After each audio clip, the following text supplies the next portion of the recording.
Ayer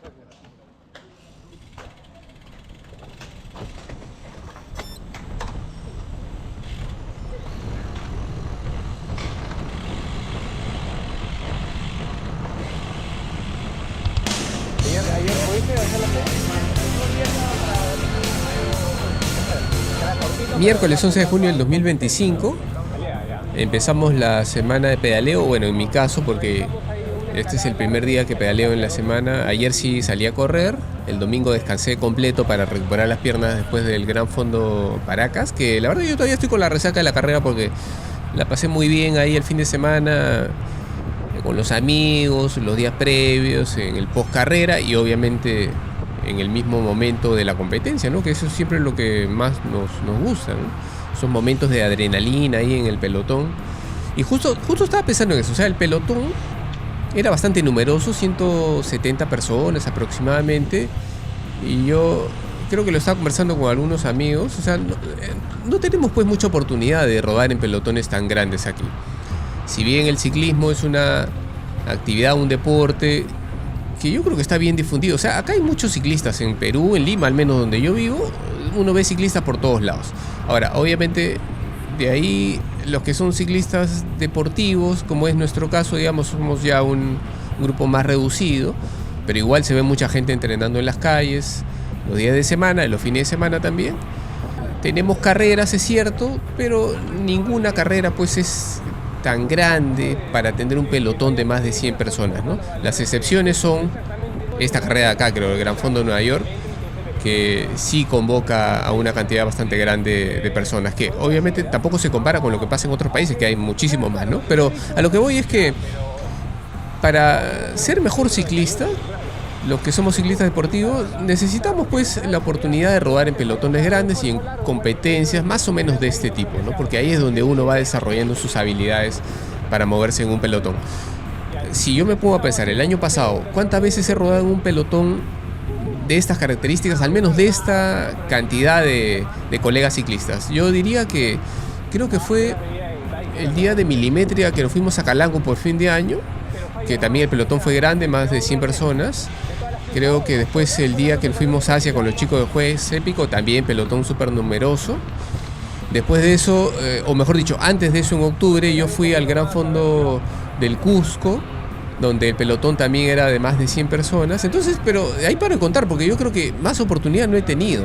Ahora, claro, ese es mi caso personal, pero yo me atrevería a decir que la mayoría de nosotros los ciclistas que somos deportivos y que nos gustan las competencias, no es que tengamos muchísimas pues oportunidades de rodar en pelotones tan grandes. Entonces, por eso es que yo lo disfruté mucho este domingo, es lo que más rescato quizás, y es lo que yo quisiera que de alguna manera cambie, ¿no? O sea, que haya más competencias de estas características para que así los que gustamos de las competencias, los que entrenamos, podamos mejorar, ¿no? O sea, digamos, en nuestro caso los amateurs no importa mucho porque estamos acá por diversión, pero si queremos que el ciclismo crezca y que salgan figuras que puedan representarnos afuera, que puedan ir al World Tour, así como actualmente hay ciclistas de Ecuador, de Colombia, de Chile, de Argentina que están en el World Tour y nosotros no tenemos ningún representante, bueno, en gran parte es porque pues, es muy difícil que surja un talento acá, ¿no?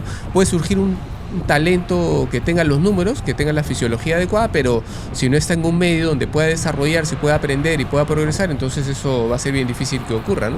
Entonces sería bonito que haya más carreras como esta, pero ahora también pues hay un asunto que la verdad es que los organizadores que hacen carreras acá le ponen mucho esmero, hacen un muy buen trabajo creo, pero hay muchas carreras que no tienen pues la cantidad de inscritos necesarias para que sean sostenibles, entonces también parte de responsabilidad la tenemos nosotros los que somos ciclistas deportivos, que nos gusta el entrenamiento, pero que a la hora de la hora pues no vamos a las carreras, ¿no? Es cierto, cada uno pues va a las carreras que puede ir. Yo quisiera ir a todas las carreras que hay acá, pero por temas diversos, por trabajo, por presupuestos, por tiempos, por lo que sea, uno no puede ir a todo, pues obviamente. Pero creo que sí, está en nuestras manos también los deportistas el hacer que el deporte crezca, ¿no? Y una de las cosas que debemos hacer es asistir a las carreras pues, que los organizadores nos ofrecen, ¿no? Entonces, bueno, eso es lo que me gustó del pelotón del del domingo fue un pelotón numeroso. El circuito, como ya lo comenté en ese videoblog, me gustó muchísimo porque se prestaba pues para que pasen muchas cosas, para que haya juego táctico. Era un circuito que le daba oportunidad a ciclistas de distintos niveles, no como en circuitos donde las escaladas determinan pues los resultados prácticamente, ¿no? Entonces, en un circuito como este, mucho llano, repechitos cortos, entonces se podía jugar a las tácticas de manera bastante interesante, me parece. Eso es lo que me gustó. Y después en cuanto a mi carrera, mi performance, yo la verdad quedé muy contento. Yo no tenía muchas expectativas tampoco porque, o sea, yo no había ido a la edición del año pasado, o sea, no sabía cómo se comportaría un pelotón tan grande en un circuito como este. O sea, por ejemplo, yo pensaba, ¿no? ¿Será el ritmo como el Juez Épico? ¿O será más duro? ¿Será más suave? El pelotón se cortará en 1000 pedazos en el primer repecho. Entonces, la verdad, no tenía muchas expectativas. Yo solo dije, bueno, estoy bien físicamente, como siempre. Yo todo el año me mantengo bien, creo yo. No hago grandes cambios en el volumen de entrenamiento. No tengo así picos como si apuntara a una sola carrera, sino trato de estar bien todo el año, disfrutar de mi deporte y cuando se acercan las carreras hacer un pequeño afinamiento para tratar de maximizar mis posibilidades de que me vaya bien en las carreras. Entonces la carrera del domingo fue muy interesante porque nos permitió jugar, creo yo. Yo lo que dije es, según este circuito, a ver, los puntos críticos, definitivamente el repecho más duro, que sería el del museo, que tampoco es un gran repecho, o sea, no es pendientes así abismales como para que se corte definitivamente, pero era una posibilidad, ¿no? Yo dije, hay 2 pases, entonces esos 2 momentos pueden ser críticos. El otro punto crítico, yo pensaba que podría ser también el falsollano hacia el Candelabro, porque si bien es cierto, la pendiente es muy ligera, ¿no? Pero basta que los chicos fuertes, los big boys del pelotón, se animen y vayan a un ritmo duro para ellos y eso puede poner en problemas a los que no son tan fuertes, ¿no? Entonces eso es lo que yo pensaba, ¿eh? Entonces yo dije, lo que tengo que hacer es ubicarme bien, leer bien de dónde viene el viento, cubrirme, guardar vatios todo lo que pueda y estar atento a cuáles podrían ser los momentos donde el pelotón se parta, ¿no? Entonces traté de estar, no obviamente tan adelante, pero sí en una posición cercana a la punta para que si por ahí hubiera algún corte, yo no me quedara atrás, no por falta de piernas, sino simplemente por estar mal ubicado. Entonces esa parte creo que la hice bastante bien. Traté de avanzar lo más que pude, aguanté con el grupo de cabeza hasta, yo diría, no sé, unos 20 kilómetros quizás de meta, un poquito más. Y una vez que me quedé en un segundo grupo, traté pues de sacar el mejor resultado posible, ¿no? Entonces creo que eso salió bien. Si yo veo los números, quedo contento. A ver, voy a repasar los números, no me acuerdo ahorita. A ver, 3 horas 9 hice en total. Y llegué creo que a 2 minutos del grupo de cabeza. El ganador, que fue Gonzalo, llegó 2 minutos adelante de ellos, creo, ¿no? O sea, yo llegué a 4 minutos de Gonzalo, el ganador.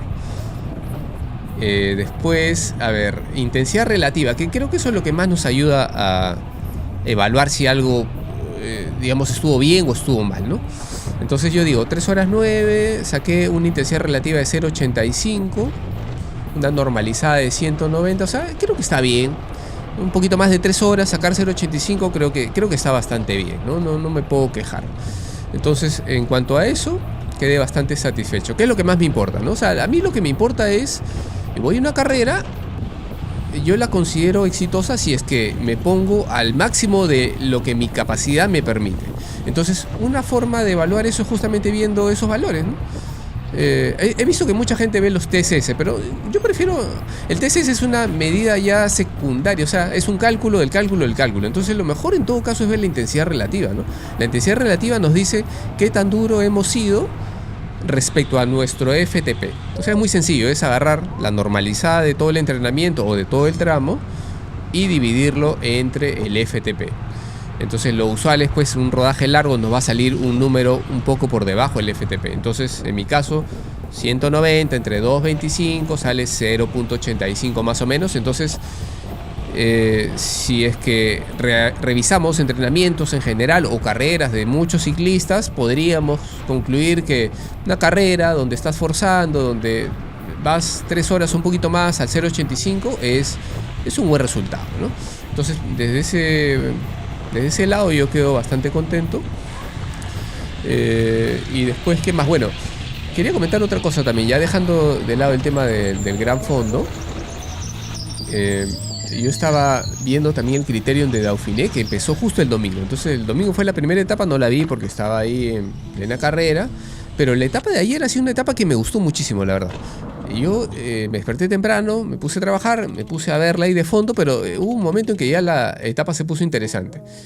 Entonces, había una fuga de muy buena calidad, o sea, ciclistas de pedigrí. Todos ellos, o bueno, gran parte de ellos eran ciclistas top. Entonces, la fuga era una fuga que muy probablemente iba a llegar a meta, y sobre todo cuando ya veíamos que a 30, 40 kilómetros de meta el pelotón seguía a una distancia de 1 minuto y medio aprox. Entonces el pelotón no recortaba, lo cual yo no sé si es que el pelotón les dio la etapa o no pudieron, ¿no? Yo tiendo a pensar que fue lo primero, ¿no? O sea, el pelotón no hizo mucho por tratar de acercarse, pero en la fuga iba gente muy interesante, ¿no? Entonces, a ver, de los que recuerdo, bueno, mejor lo leo. Aquí estoy viendo justo en PCS que tenía la ventana abierta. Entonces, estaba este chico Romeo del Movistar, estaba Harold Tejada, que es un buen ciclista, estaba Lipowitz, que también es un gran ciclista del Bora, estaba Van der Poel, obviamente es un B-Boy, estaba Axel Laurent, también de Linneo, que es un buen ciclista francés. Estaba este chico Julien Bernard, que ya es un veterano, pero yo lo he visto en esta fuga, caminaba pero una barbaridad, nunca lo había visto andar tanto, me sorprendió. Estaba también Legnesud, que es un chico noruego que es bastante bueno también. Entonces la fuga era de calidad. Pero ¿qué fue lo que pasó? Que una vez que estaban ya los 10 fugados más o menos cerca a meta y vieron que era posible disputar la etapa, entonces empezaron los ataques, obviamente, ataques por aquí, ataques por allá, uno cerraba, el otro iba a rueda y así, ¿no? Entonces este chico, Iván Romeo, que era quizás el de menos pedigrí, hizo un ataque primero en un repecho y Lipowitz lo cerró muy rápidamente, ¿no? Entonces el chico Romeo del Movistar se guardó un ratito, descansó, guardó piernas. Los demás integrantes de la fuga siguieron con sus ataques. Van der Poel trató de irse, lo perseguían porque obviamente era el más marcado, hasta que un momento ya en un llano Romeo lo volvió a intentar, ¿no? Lo volvió a intentar, un ataque así medio en cámara lenta, y pasó lo que suele ocurrir, pues entonces los demás integrantes de la fuga empezaron a mirarse, le dejaron la responsabilidad quizás a alguien de más renombre como Van der Poel. Van der Poel ya había hecho varios ataques o varios cierres, no quería. Entonces ya ocurre lo que... no sé, esto ya no es fisiología, ya no se trata solo de piernas, sino se trata de la psicología del deporte, ¿no? O sea, qué pasa por la mente de estos ciclistas que tienen que definir esa fuga, es decir, tienen que ver la forma de ganar, y entonces empieza todo este juego psicológico. Se va Iván Romeo por delante, coge unos 10 metros o 15 metros, y atrás se miran, nadie quiere hacer el trabajo, entonces la distancia va aumentándose, y ya cuando quieren empezar a recortar, ya Romeo está como a 20 segundos y ya faltan como 3 o 4 kilómetros, creo, ¿no? Entonces sale Van der Poel, sale el otro, le chupan la rueda, pero ya en ese momento, cuando uno tiene que alcanzar a ese fugado, ya el esfuerzo es muy muy alto y uno no quiere hacerlo para que otro saque provecho. Entonces todo esto es la parte táctica del ciclismo. Entonces yo creo que fue un buen ejemplo de por qué el ciclismo es un deporte que no solo se basa en las piernas y en los vatios, ¿no? Porque si fuera así, si solo esperaríamos que los vatios determinen todo, entonces mejor le damos pues la etapa ya a Van der Poel, porque definitivamente es uno de los que más mueve ahí, ¿no? De los que más anda, ¿no?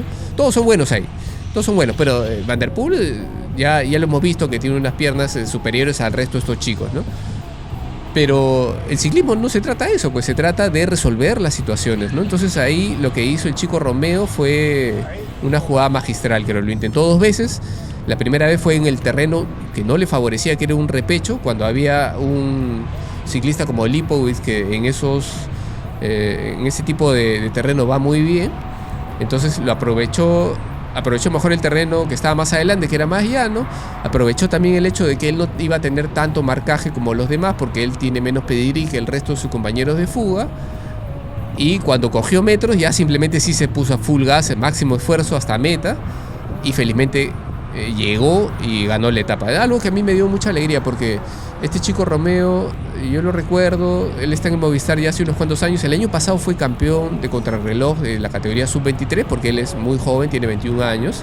Además también lo conozco porque su hermano Sergio es un youtuber, también bastante joven, es un youtuber que él también es ciclista y está en el equipo Finisher, que es, digamos, la filial del Care Pharma, que sí es un equipo de segunda división, ¿no? Entonces, ya más o menos lo había visto al chico, lo veía siempre en el YouTube ahí, y me dio alegría pues que gane su primera carrera importante. O sea, ha ganado en la Dauphiné, que es una carrera súper importante, y además se puso amarillo todavía. O sea que muy bien. Entonces, bueno, me gustó esa etapa como ejemplo de lo que es el ciclismo y de cómo hay que jugar de manera táctica. Y por eso es que a mí me gusta el circuito del Gran Fondo de Nueva York, porque era plano, porque se prestaba para ese tipo de cosas, ¿no? Y bueno, ese fue el rodaje de hoy. Hoy día los líderes del pelotón hicieron un pequeño cambio, se fueron, o nos fuimos, mejor dicho, nos llevaron ahí a la laguna de Rinconada. Hicimos unas cuantas vueltas así tipo criterio, en un ritmo súper fuerte, que me gustó bastante, la verdad. Yo siempre he ido por ahí, pero nunca he ido tan rápido, ¿no? Estuvo bastante entretenido. Ojalá que vayamos más seguido. Yo siempre he soñado que ahí sería un buen lugar para hacer un criterio o hacer un duatlón o algo así, ¿no? Ojalá que en algún momento se dé. Bueno, ese fue el rodaje de hoy. Y ahora sí, pues a la casa y a trabajar.